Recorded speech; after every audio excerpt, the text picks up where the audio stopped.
بچوں تم مجھے مارو لیکن چھوٹے چھوٹے پتھروں سے مارو، اس لیے تم مجھے چھوٹے چھوٹے پتھروں سے مارو تاکہ میرے جسم سے خون نہ نکل جائے۔ اگر میرے جسم سے خون نکلے گا تو میرے بدن میرے کپڑے پہ لگ جائے گا، میرے کپڑے پہ جب پڑے گا تو یہ میرا کپڑا میرا جسم نماز پڑھنے کے لائق نہیں رہے گا۔ گویا تم مجھے چھوٹے چھوٹے پتھروں سے مارو تاکہ میرے جسم سے خون نہ نکلے اور میرا یہ کپڑا میرے یہ کپڑے نماز پڑھنے کے قابل رہے۔ اللہ پر حقیقت تو یہی ہے کہ حضرت سیدنا علیہ سے کر کے مجزوبانہ زندگی آپ گزار کر کے آپ عبادت بہت کرتے تھے، یہاں تک کہ دنیا میں آپ تھے جب آپ کا شہرہ نہیں تھا، آپ کی شہرت نہیں تھی، لیکن آسمان میں آپ مشہور تھے، آسمان پر بہت زیادہ مشہور تھے۔ تو حضرت عرض کرنا تھا حضرت عمر فاروق اعظم اور حضرت علی رضی اللہ تعالی عنہما آپ دونوں اصحاب چلے جاتے ہیں، مکہ مکرمہ پہنچتے ہیں۔ پہنچنے کے بعد حاجیوں سے مخاطب ہو کر کے کہتے ہیں اچھا جو یمن کا رہنے والا ہے وہ کھڑا ہو جائے۔ اب یمن کے سارے لوگ کھڑے ہو جاتے ہیں، پھر کہتے ہیں کہ جو کرن کا رہنے والا ہے وہ کھڑا ہو جائے۔ تو کرن کا صرف ایک ہی شخص تھا۔ اللہ پر حضرت عمر نے ان سے پوچھا کہ بتا کیا تو کرنی ہے؟ وہ شخص کہتا ہے ہاں میں کرنی ہوں۔ تو پھر انہوں نے پوچھا کہ کیا تو ویس کو جانتا ہے؟ وہ شخص کہتا ہے ہاں وہ میرے بھائی کا بیٹا ہے لیکن وہ تھوڑا پاگل سا ہے۔ اللہ پر وہ آپ کیوں پوچھتے ہیں؟ تو حضرت عمر نے کہا وہ نہیں خود پاگل ہے، مجھے اس کا پتہ بتا۔ اب وہ کہتے ہیں کہ اس وقت تو عرفات کے قریب وہ اونٹ چرا رہے ہیں۔ اب دونوں اصحاب وہاں پہنچتے ہیں، پہنچنے کے بعد کیا دیکھتے ہیں عرفات کے قریب حضرت سیدنا اویس قرنی بس نماز میں مشغول تھے۔ دونوں اصحاب پہنچے، سلامی پیش کی، پھر حضرت سیدنا اویس قرنی پہچان گئے کہ یہی دونوں صحابہ ہیں۔ اللہ اکبر۔ اب یہاں سے دیکھیے اب حضرت عمر کہتے ہیں اے اویس قرنی اپنے ہاتھوں کو اٹھا اور ہمارے لیے دعا کر۔ اللہ اکبر۔ جب اتنا سنتے ہیں سیدنا اویس قرنی تو رونے لگ جاتے ہیں، کانپنے لگ جاتے ہیں، تھرتھرانے لگ جاتے ہیں، رو کر کے کہتے ہیں کہ مجھ جیسی عاجز مسکین کی کیا مجال جو میں آپ لوگوں کے لیے دعا کروں، میں سرکار کے ولیوں کے لیے دعا کروں۔ اللہ اکبر۔ میری کیا مجال جو میں آپ لوگوں کے لیے دعا کروں۔ تو حضرت عمر کہتے ہیں نہیں ہمارے نبی نے یہی فرمایا تھا کہ جب اویس آئے تو اس کے پاس دعا کے لیے جانا۔ اللہ اکبر۔ اب حضرت سیدنا اویس قرنی صحابہ سے کہتے ہیں اے عمر جو نبی کریم صلی اللہ تعالی علیہ وسلم نے آپ کو پیراہن مبارک دی تھی آپ مجھے وہ واپس کیجیے۔ اب حضرت عمر فاروق اعظم وہ پیراہن مبارک دیتے ہیں۔ اب حضرت سیدنا اویس قرنی اس کو لے کر کے اپنے سر مبارک پر رکھتے ہیں، اس کے بعد زمین پر رکھ دیتے ہیں اور اللہ کی کائنات کے بارگاہ میں اپنے ہاتھ کو اٹھا دیتے ہیں، دعا کرنا شروع کر دیتے ہیں کہ پروردگارہ میرے حبیب کے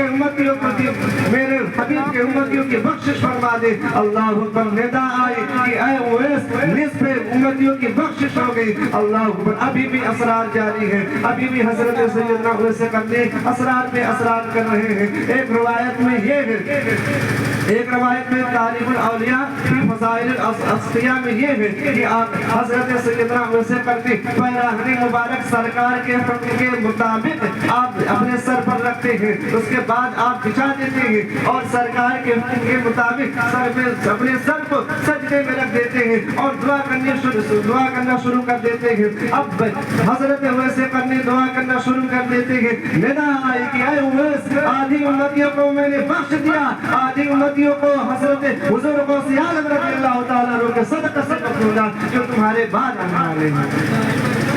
درود پاک پڑھیے اللہم صلی علی سیدنا شفیعنا و مولانا محمد مبارک وسلم صلاۃ و سلام علیک یا رسول اللہ صلی اللہ تعالی علیہ وسلم۔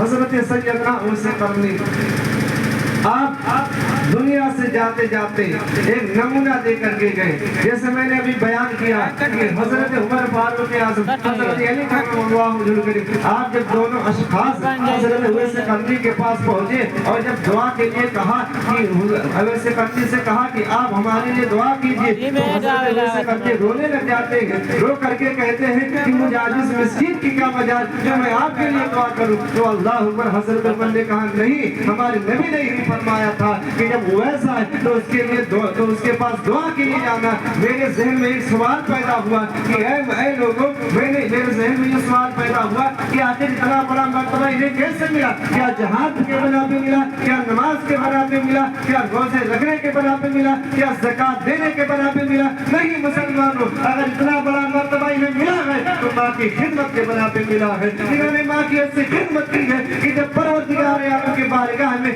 اپنے سر کو اٹھا، اپنے ہاتھوں کو اٹھا دیں گے تو اللہ کی کائنات ان کے ہاتھوں کو کبھی رد نہیں کرتا، ان کے دعا کو کبھی رد نہیں فرماتا بلکہ قبول فرما لیتا ہے. اسی لیے سید التابعین کا لقب دے دیا گیا. اور خواہش اور ہم لوگوں کا معاملہ بھی ہونا چاہیے کہ حضرت سیدنا اویس قرنی کے زندگی کو پڑھیں، اس کے بعد سوچیں کہ آپ نے ماں باپ کی کس طرح عظمتوں اور شہرت کی اور اپنے ماں کی عزت کی.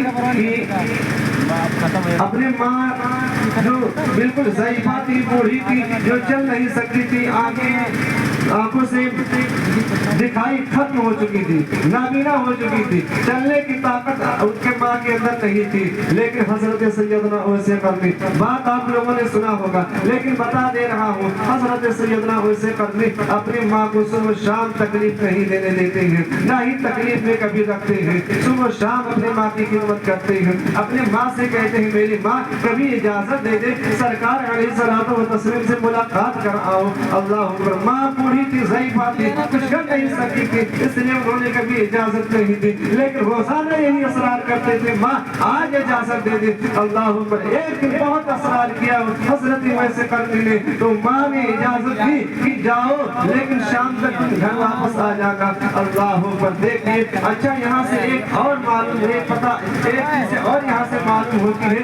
اے مسلمان، حضرت سیدنا اویس قرنی جو ان کی ماں ضعیفہ تھی، ان کی ماں بوڑھی تھی، علماء کی خاص توجہ چاہتا ہوں اس بات پر کہ ان کی ماں بوڑھی تھی، ضعیفہ تھی، لیکن وہ اپنی ماں کی خدمت کی وجہ سے، ماں کی خدمت کرنے کی وجہ سے وہ آپ سرکار علیہ الصلوۃ والتسلیم سے ملنے کے لیے آپ نہیں جاتے تھے. یہ آج کے نوجوان کیسے ہیں جو ملک میں چلے جاتے ہیں، بڑے دوسرے ممالک میں چلے جاتے ہیں لیکن والدین کو فراموش کر دیتے ہیں، والدین کے فرامین کو مانتے نہیں ہیں. اے مسلمان، ہمارا کیسا ضمیر ہے، ہمارے سینوں میں کیسا دل ہے، ہم کیسے دل لیے پھرتے ہیں. اے مسلمان، حضرت سیدنا اویس قرنی اگر وہ چاہتے تو ماں کی باتوں کو ٹال دیتے، سرکار کے بارگاہ میں حاضر ہو جاتے، سرکار سے ملاقات کر لیتے، صحابہ کا مرتبہ مل جاتا. لیکن نہیں، صحابہ نہ بن سکے لیکن تابعین بن سکے. تابعین میں سب سے بڑا مرتبہ انہیں ملا.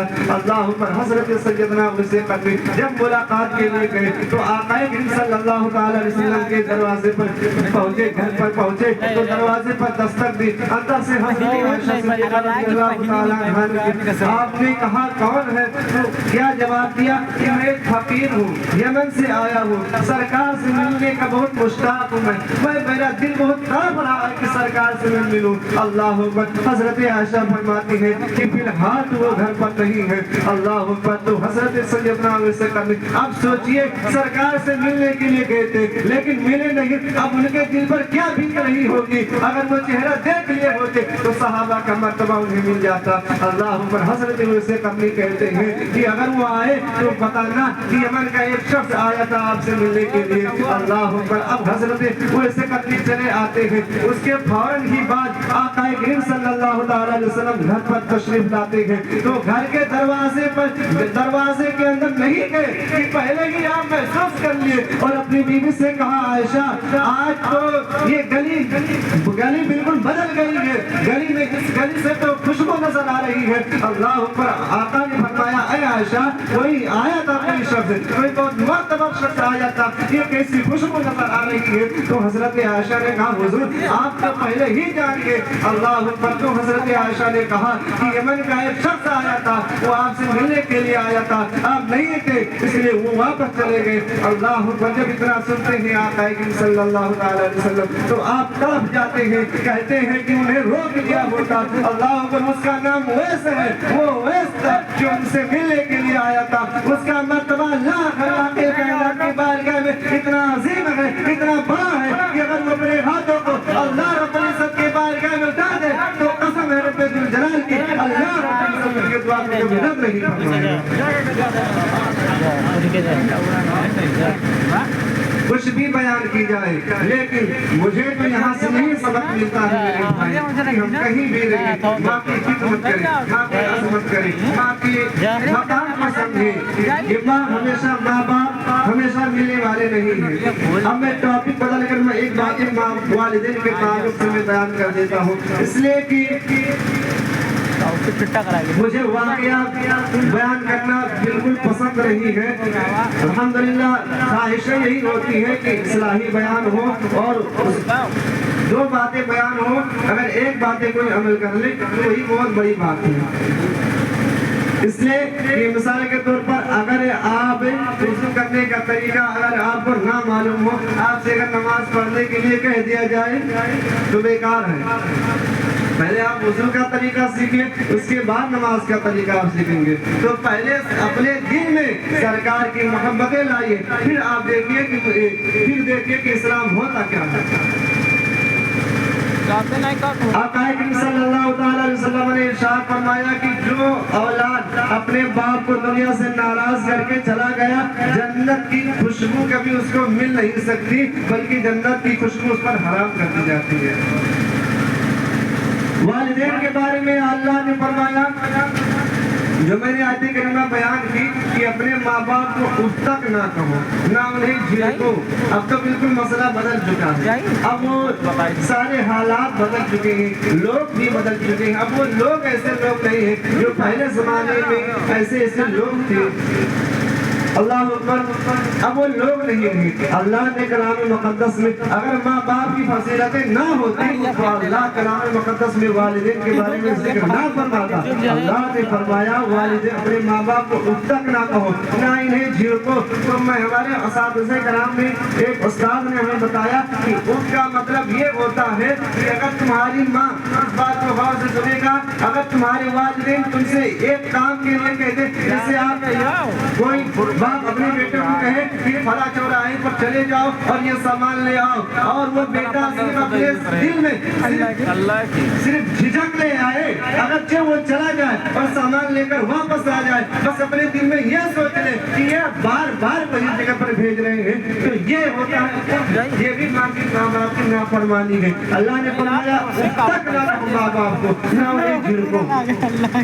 لیکن آج دیکھیں حالات بالکل بدل چکے ہیں میرے بھائی، حالات ایسے بدل چکے ہیں کہ اب ایسے بوڑھے باپ ہیں جو ٹوائلٹ جانے سے عاجز ہو جاتے ہیں، لیکن یہی اولادیں ہیں جو سارے فرامین کو فراموش کر، سارے ماں باپ کے عزت و تقریب کو فراموش کر دیتے ہیں۔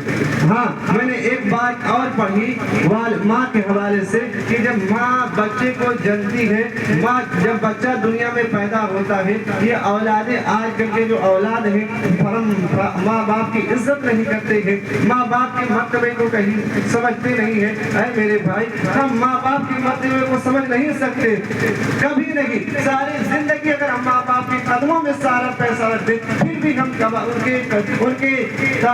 ان کے برابر نہیں ہو سکتے، نہ ہی ان کی ہم خدمت کر سکتے ہیں، نہ ہی ان کے حقوق ادا کر سکتے ہیں۔ اے میرے بھائی، اگر مجھ سے کوئی پوچھ لے کہ تمہارے پاس کتنا دولت ہے، تمہارے پاس کتنا سرمایہ ہے، تو قسم خدا کی اگر آپ مجھے چوراہے پر گئے تو میں چوراہے پر اعلان کر کے کہہ دوں گا کہ جب تک میرے ماں باپ دنیا میں زندہ ہے، میرے پاس دنیا کا پورا خزانہ موجود ہے۔ اگر میرے پاس ماں باپ نہیں موجود ہے تو میرے پاس کوئی خزانہ، کوئی مال نہیں ہے۔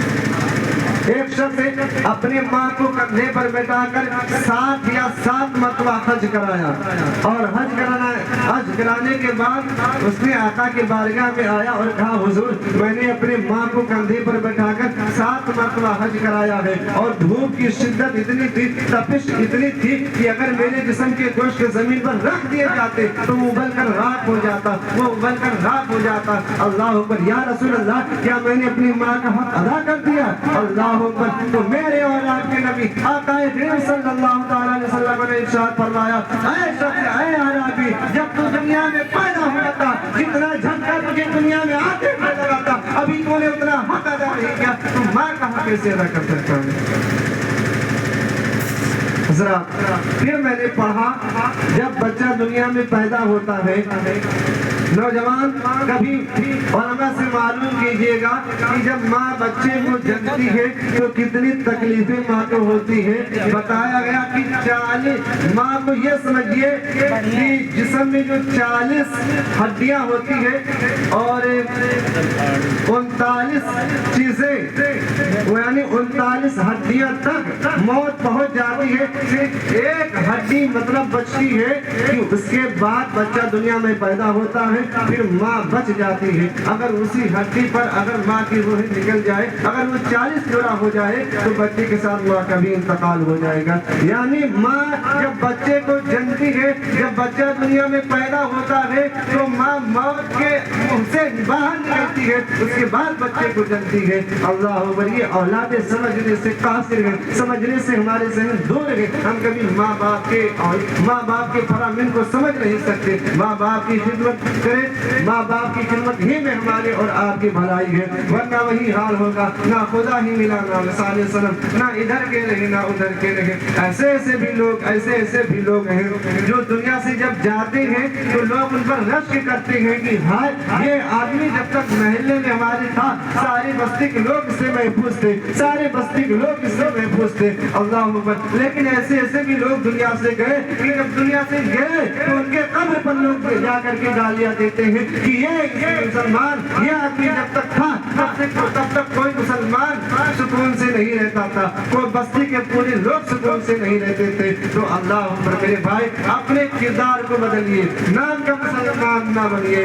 روب کپڑے کا نہیں ہوتا، روب تو کردار کا ہوتا ہے۔ کردار کو اچھا بنائیے، کردار کو آپ اچھا بنائیے۔ روب کپڑے کا اگر روب کپڑے کا ہوتا تو حضرت عمر فاروق اعظم رضی اللہ تعالیٰ عنہ 24 لاکھ مربع میل کا حکمران، آدھی دنیا کا بادشاہ، لیکن جب چل رہے ہیں تو ننگے پیر چل رہے ہیں۔ اللہ اکبر، لوگوں نے پوچھا حضور کم سے کم قدم میں پیر میں چپل پہنے ہوتے، جوتے پہنے ہوتے، تو اللہ اکبر حضرت عمر نے کہا اے لوگوں عمر کے پیر میں جوتا نہ پہننے کا نظر تو تمہیں آ گیا، اگر عمر کے اندر کبھی ایسی کوئی برائی دیکھنا تو وہ بتانا، جوتے تو آتے جاتے رہتے ہیں۔